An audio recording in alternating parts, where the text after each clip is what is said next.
See, one of the responsibilities for the HR department is analyzing what are the various jobs which are there in the company and also designing the jobs.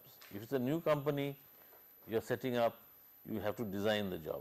If it's the old company which is already operating, then you may have to redesign the jobs, because constantly every company is in a state of flux, nothing is static. The products are changing, customers are changing, market is changing, all right. People are changing, new kind of skills, technology is changing. So, within the change, the jobs cannot remain the same, they also they have to change. So, which department is primarily involved in that, and that is the HRM department. Of course, in real life, it is not only the HRM who does it, this is a cross-functional team. When you redesign jobs, you of course have to involve people who are actually doing the job, isn't it? So, HRM often has a coordinating role, but usually when new plants are set up, then the HRM would have the primary role of setting up the jobs, and they have to be the driver of this. They have to consult operating people, but they have to do it themselves. Okay. So, let us see concept, definition and meaning. What is a job? What is a concept? A collection of tasks is regarded as a regular assignment to individual employees and which is different from other assignment between one job and the other job. Okay? A group of positions or modules of work done by division of the total work. Example, you are dividing the whole work of the office, let us say, into peon, clerical, supervisory, technician, accountant, manager, etc. So, division of work. Why?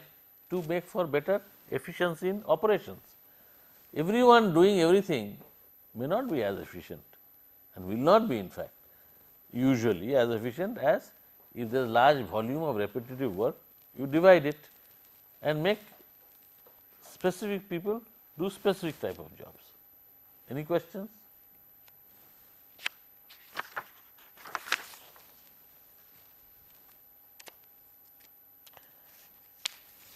Job analysis, the process of collecting information about a job. It finds out the anatomy of the job. Everyone knows what is anatomy? Yes, you know what is anatomy? Anatomy of the job. What does it mean, anatomy? Internal, external, like anatomy is a term often used in medical science, and there is a subject in first year of MBBS, anatomy, famous Gray's Anatomy. Dr. Gray, he wrote this book many years ago, and it has become a classic, Gray's Anatomy. Anatomy shows various parts of the human body, both internal as well as external. So, that is what it means here. It finds out the anatomy of the job, various parts of the job, hidden as well as overt. It finds out the contents of an existing job. Example, what are the duties of a clerk? Group 1. What are the minimal skills, knowledge and abilities required to do the job? Minimal skills. After that, they can be trained to do higher level jobs. Okay. So, analysis by its very nature, you know, is dissection.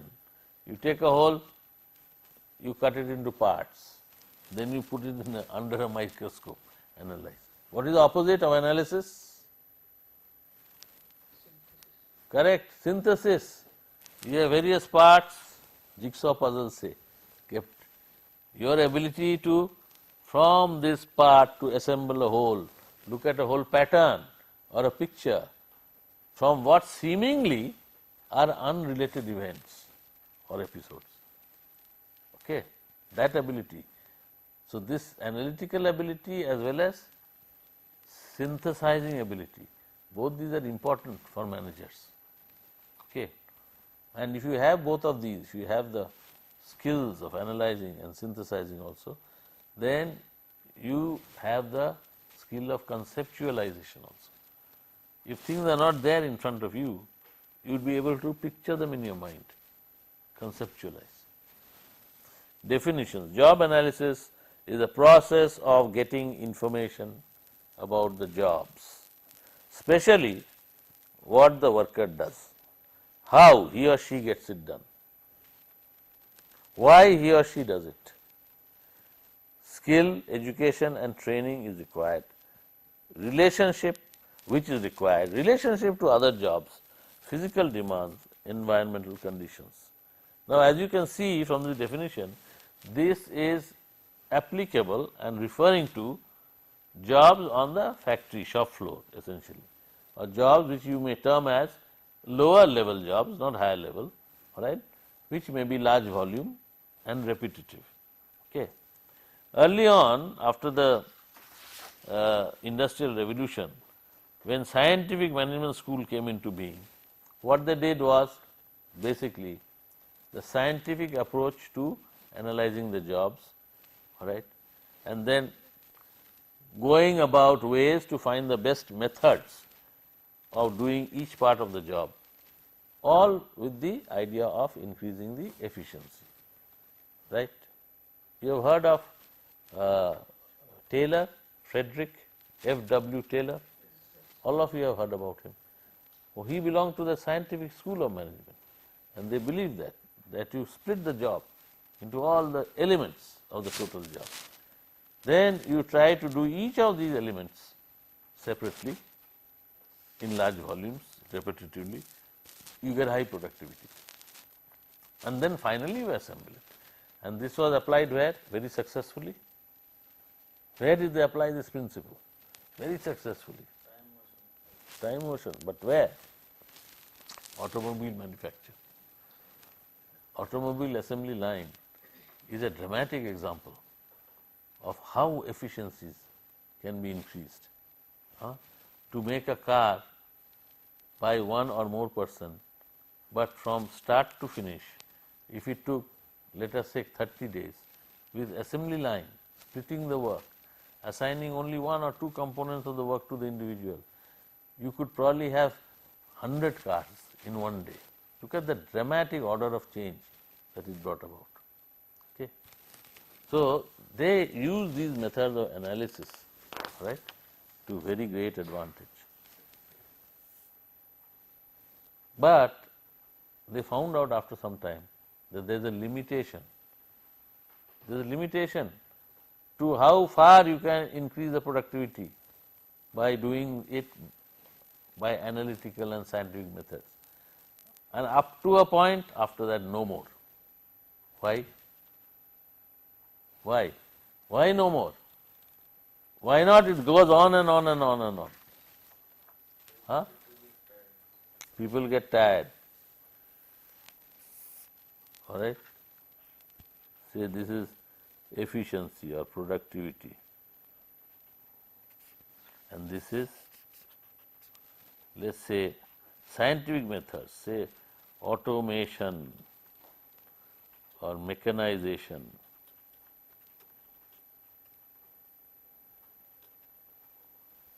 So, it went up dramatically, and after some time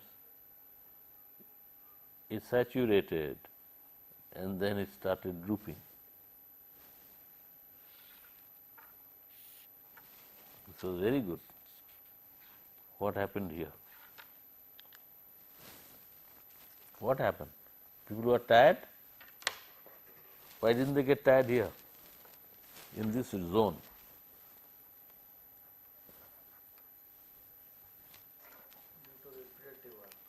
Repetitive work.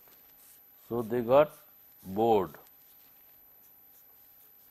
Bored, is it?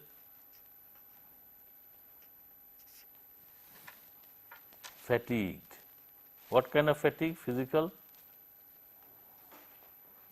or mental? Mental fatigue. So what was the process that was happening? You have here a human being who was being dehumanized.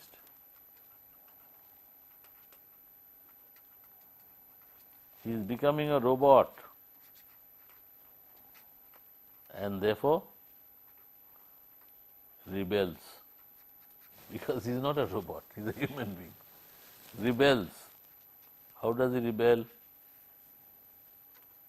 By setting his own standard. तुम कुछ भी करो, हम तो इतना ही करने वाला हूँ. No more. Set own standards, not what management sets. And any workman who tries to go beyond what is the standard set by the workmen themselves, he will be punished. Where? Outside the gate. So, this is what happened. So, therefore, new schools of thought came in, out of which spawned this whole concept of HR and not PM, which we discussed in the last topic. Anyway, major outcome of job analysis was job description and job specification. Okay. And what is job description? This is prepared based on the data collected through job analysis. It is a narration, all right, of the contents of a job. It is a description of the activities and duties performed in a job, the relationship of the job with other jobs, the equipment and tools required, the nature of the supervision, the working conditions, and the hazards of a job. So, has any one of you seen a job description sheet? Job description sheet, no one has seen. No one has got any experience here in any organization? You have? What do you think is job description sheet? You have to manufacture, let's say, a component. All right.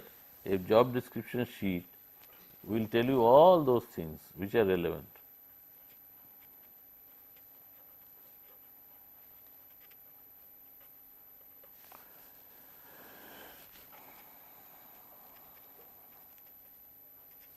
Usually it will give you a drawing.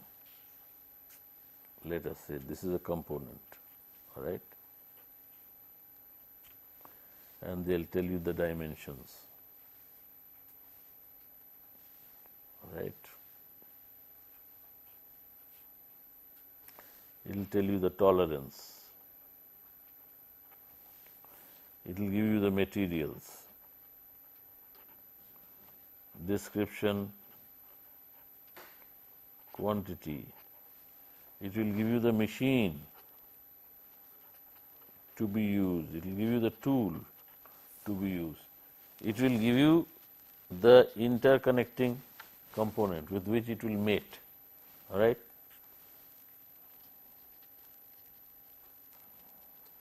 Interconnecting component. It will also give you the time for batch, so many minutes or seconds per batch, and the batch may be 100 numbers, say. What is it? When a job comes to you and the quantity to be manufactured,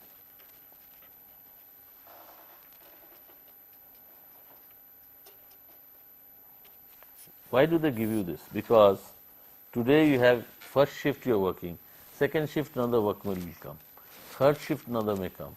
This is a batch. These components may be in a production run for 4 days or 5 days, because quite a few thousands of them are necessary, are required.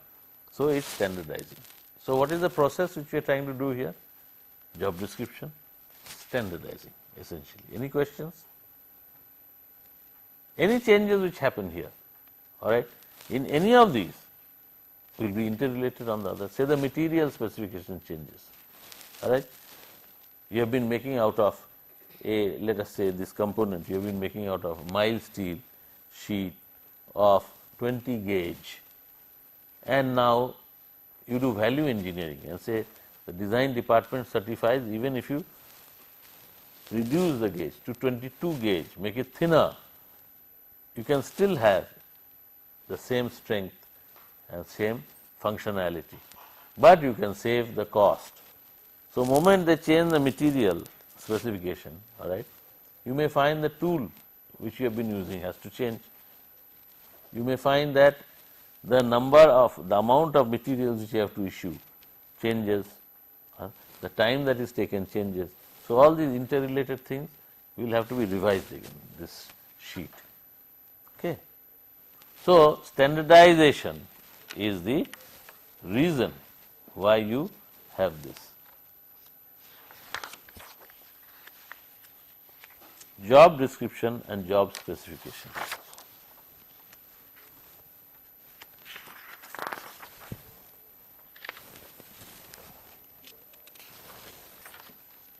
So, purpose of job description is grading and classification of the job, placement and orientation of new employees, promotion for career path, developing work standards, counseling of employees, and delimitation of authority. Okay. After all, in factories, you have jobs which are skilled, right? Jobs which are semi-skilled, jobs which do not require skill, we call them unskilled sometimes. Nowadays, modern terms, we don't call them unskilled, because we say if it's unskilled, why have a man at all? So, we call it grade 1, grade 2, grade 3, some other names. But the different gradings are there. Then placement and orientation of new employees. New employees that come have got certain experience, they have got some qualification, so they have to be fitted into an appropriate job. So, if you know the job description, you can match it with their qualifications, experience, knowledge and skills and place them. Promotions and transfers, how does it come in? Job description, how is it relevant to promotions and transfers? Tell me.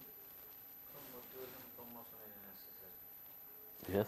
So, but I am saying for purposes of job description. How is job description connected with promotion and transfer? That is the question.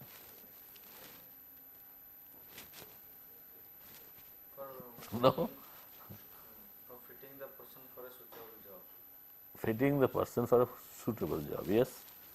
If you have a job description and you have people who have got all these qualifications, all right, which are more than for this job, maybe you can consider him to be promoted. You have a semi-skilled workman, all right, say he is an assembler, semi-skilled assembler, and you have a skilled assembler. And in the union agreement, you have got this job description written quite clearly. He is a semi-skilled assembler. He said, he shall recognize the necessary components. He shall have the ability to place them properly in the fixture.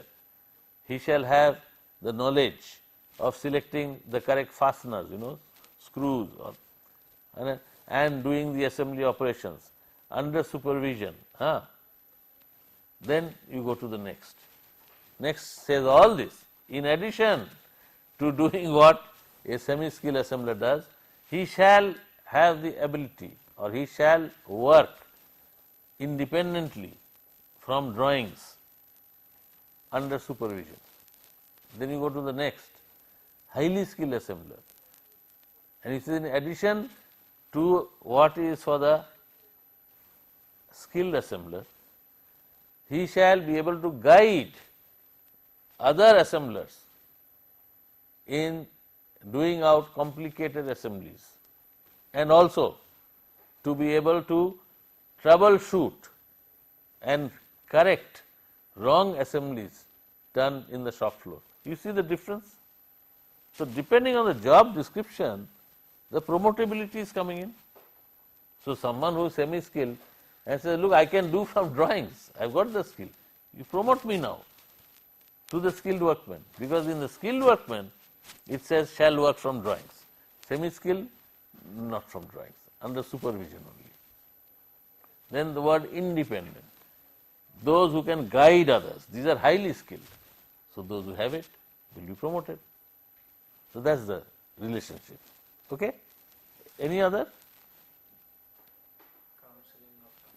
Counseling of employees. Tell me, someone tell me how job description, all right, comes into counseling of employees. We just said if you want a semi-skilled assembler, all right, to learn something, to be told how to do it right, we've already built into the job description of the highly skilled that he shall guide others, correct mistakes. So we need not ask an engineer to come and tell. We can always give this job to the highly skilled and say, look, you go and counsel him. Why he is doing wrong? Analyze it, because that's part of your job description. So you need not send a very highly qualified BE or BTech or MTech to teach it to the semi-skilled assembler. So it has a role. Job description has applicability in counseling of employees also. Any other questions? Last one, delimitation of authority. Who will answer this to me? Tell me. Delimitation, you are limiting someone's authority, some workman's authority. Tell me. Yes, you have not spoken. Tell me. You are limiting authority. In other words, say you are a semi-skilled workman. I am limiting your authority. How? By job description. What authority? To guide other workmen. Say I come, I am taking a round, I am production manager on the shop floor, and I find you, a semi-skilled assembler, is in the workstation of a skilled assembler, okay? Then I ask you, what are you doing? No sir, he had a problem, so I was telling him. I say, who are you to tell? I have limited your authority. You are not supposed to tell, he is supposed to tell you, why have you left your workplace? Clear? I am limiting the authority by describing the job. Now for higher level, do we have this detailed job description? Usually no. Say a general manager will not have a job description, but very large organizations may have that also. It will be more broad based. So the general manager shall be overall in charge of all activities and functions of his department, okay, or factory. Broad. He shall foresee possible problems that may arise in relation to his factory and take proactive steps to see that these problems do not arise, or if they do, they are solved initially without much damage being done. So some broad lines you can. Now deputy general manager and general manager, you can delimit also, isn't it, or limit by job description, but usually it is not done because it is so broad based. It is difficult to pinpoint and write down all those things which you should not do.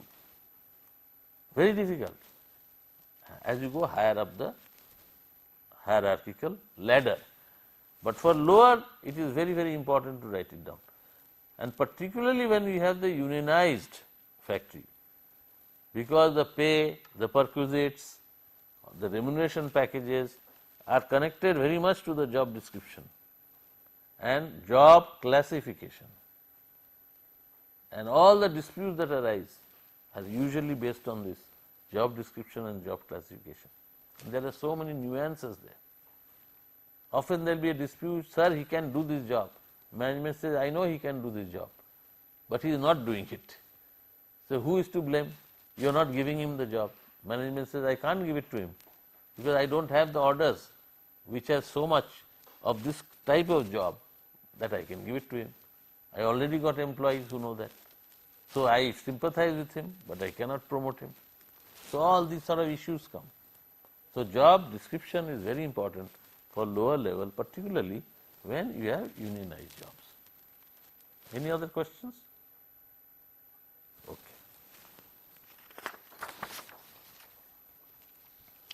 So, this is giving you, like I was trying to tell you, for a shop floor, a job description of a component.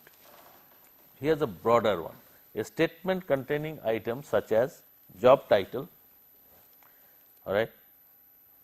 The last one which I showed you was a job, meaning a work piece on the shop floor.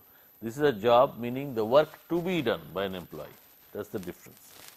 Location, job summary. Location means where he is sitting, which office.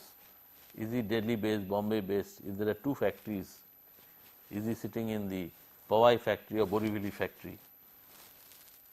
Job summary, duties, machine, tools, equipment, materials and forms, supervision given or received, working conditions and hazards.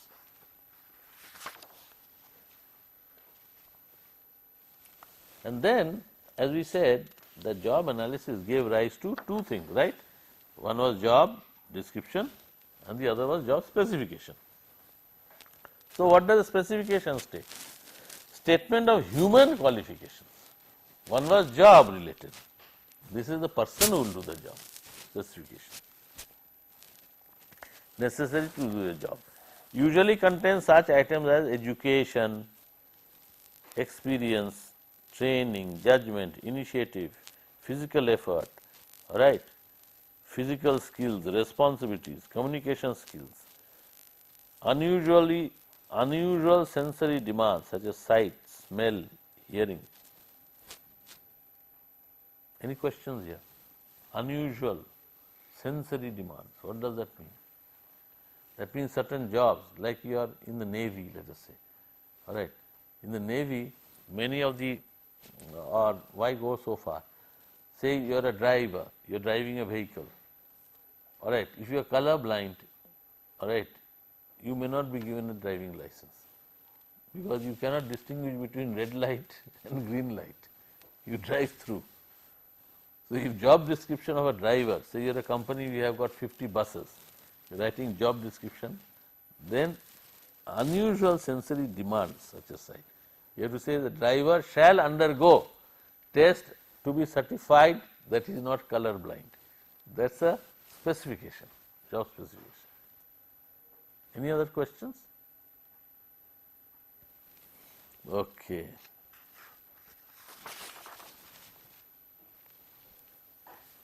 So, the job specification therefore does not really focus on the job, but on the person doing the job.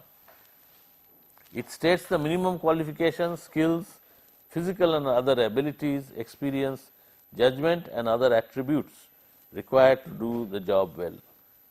And the purpose of job specification is for personnel planning, hiring, performance appraisal, training and development, job evaluation and compensation, health and safety, employee discipline, works scheduling and career planning. Think about it. All this is easy to understand, or you have some questions to ask?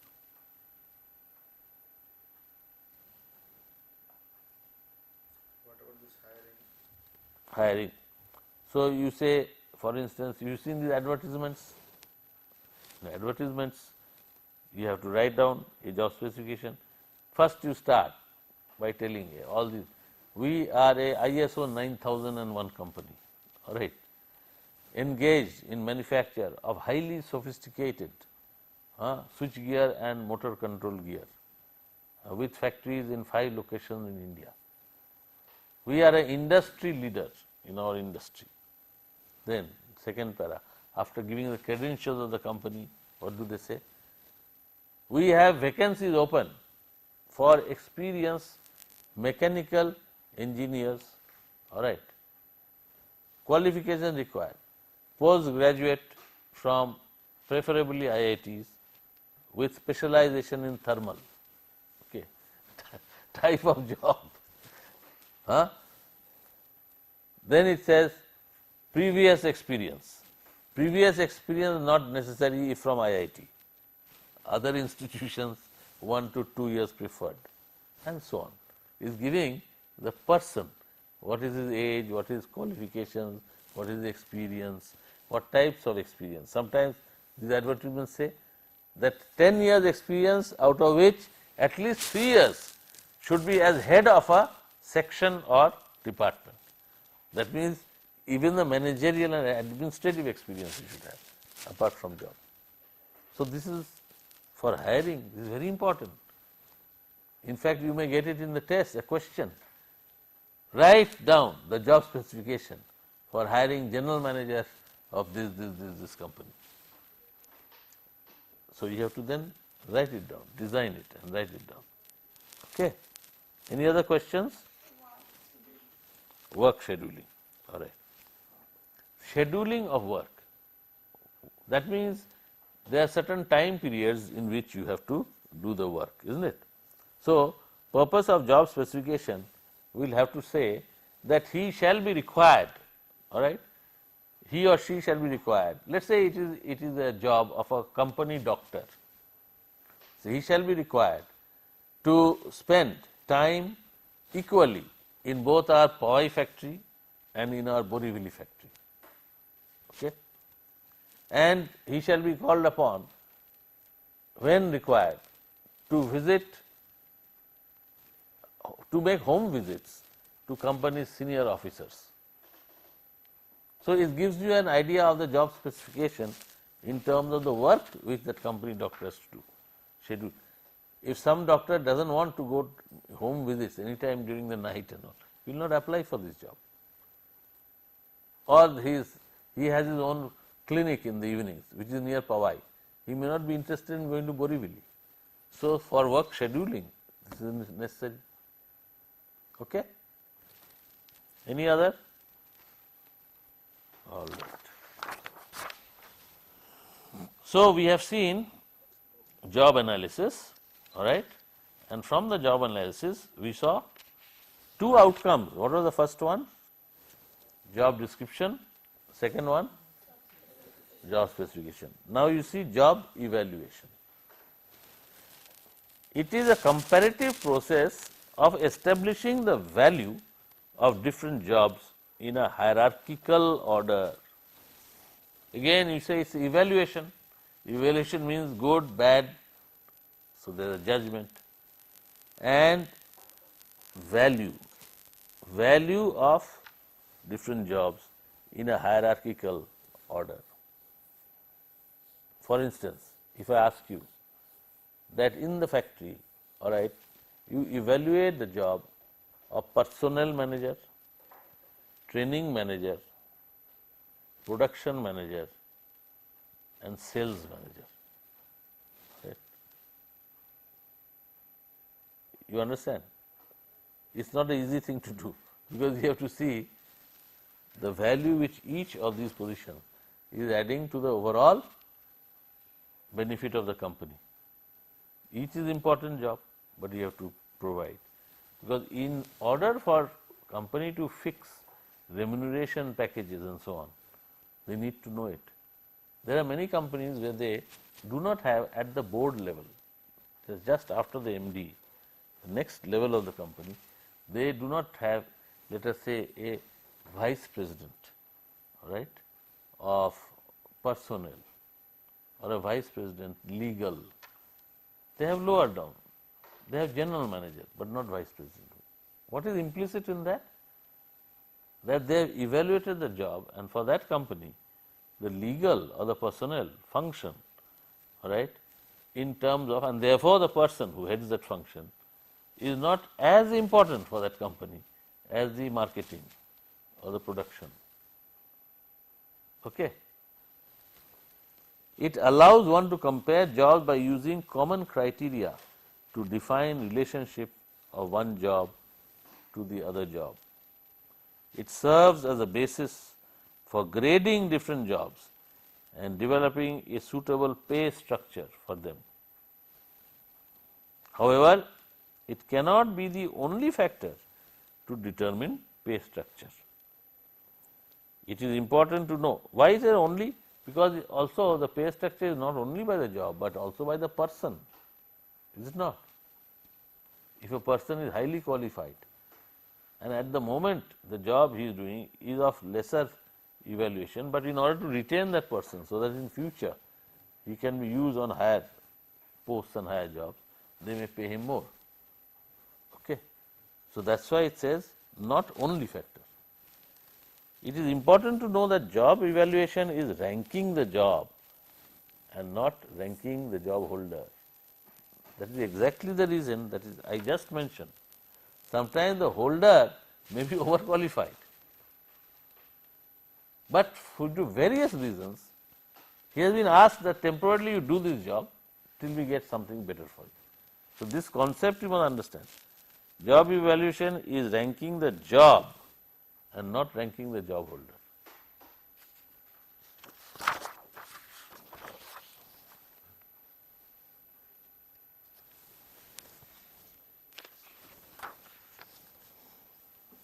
So, some definitions.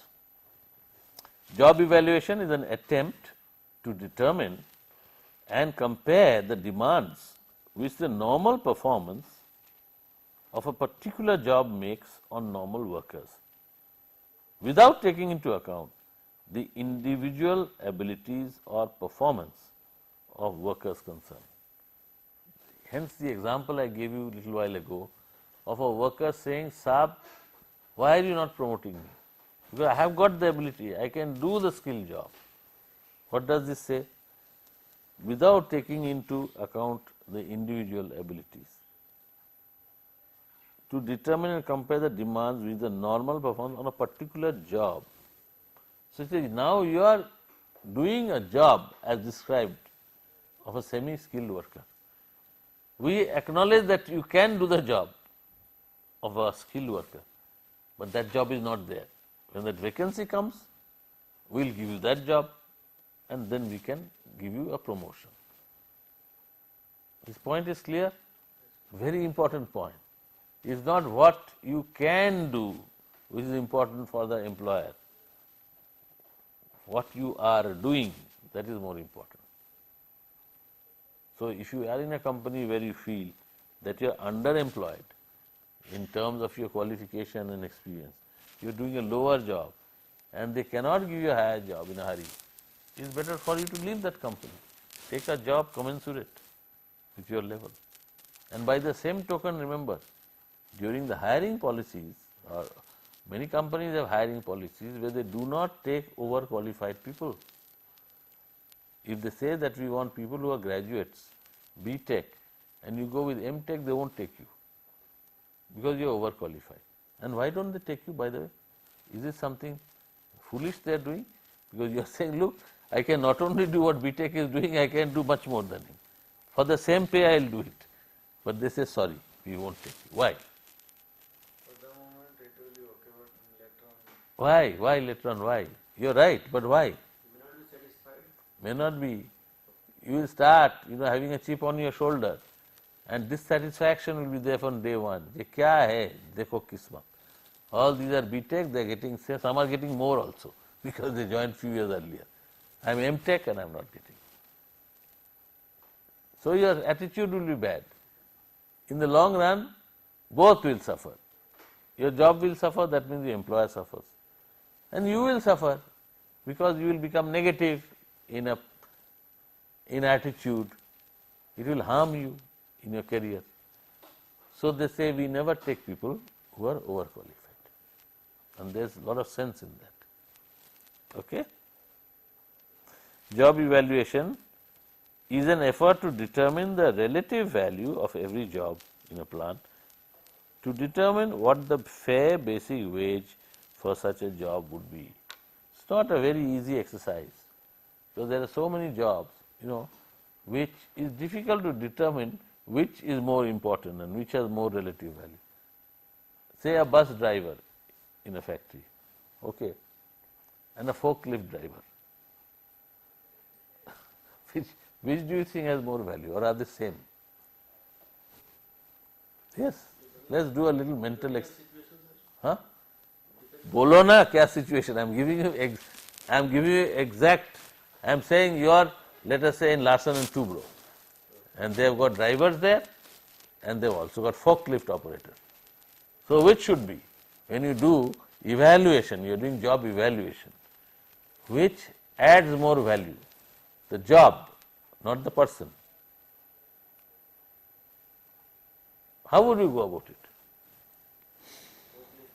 One way is to look at it from the others. Who can do more harm to the company? That's one way of looking at it.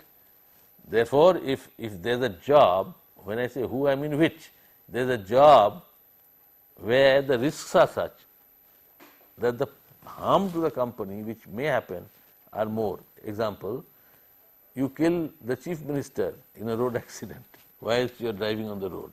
Okay. What happens? The company is in grave problem. The driver goes out in the road. Does the forklift go out into the road? No. He drives within the premises in a controlled environment where the speed limits are given. It is unlikely that he will kill anyone in an accident. But if he does, the kind of damage that will inflict on the company will be of lesser order. So, that is one way of looking at it. Therefore, which has higher job value, job content? Maybe the driver who is driving your bus all over Bombay than the forklift operator, and so on. What are the other?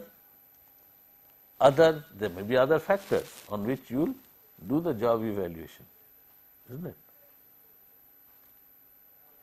Another factor may be the skill which will be required because of the conditions. In a factory condition, all right, he may be working in yards where you have to have maneuverability. He may be stacking material with the forklift. So, he has to have some skill, otherwise there will be accidents. So, this will be one of the things taken. Maybe in his case, there are no mechanics who are dedicated to repair the forklift. So, in a forklift operator, he may require some skills of maintenance or repair, in which case that adds value to that job, isn't it? So, there are ways of evaluating, okay? Right. You are having another class. So, we will end here, and we will end by saying that differences amongst these three items, job analysis, job description, job specification, 4 items, and job evaluation. So, job analysis is a process of examining the various components of a job and the circumstances in which it is performed. Whereas, job description is a description of the duties, scope and responsibilities associated with the job for that person. Okay. No, of the job. Job specification, on the other hand, is the minimum acceptable qualifications that the job incumbents must possess to perform the job. So, this is relating to the person, and job evaluation is again relating to the job, not the person, a technique used to establish the relative worth of jobs in a job hierarchy. Okay? Any more questions? No. So, we can end today's class. Thank you very much.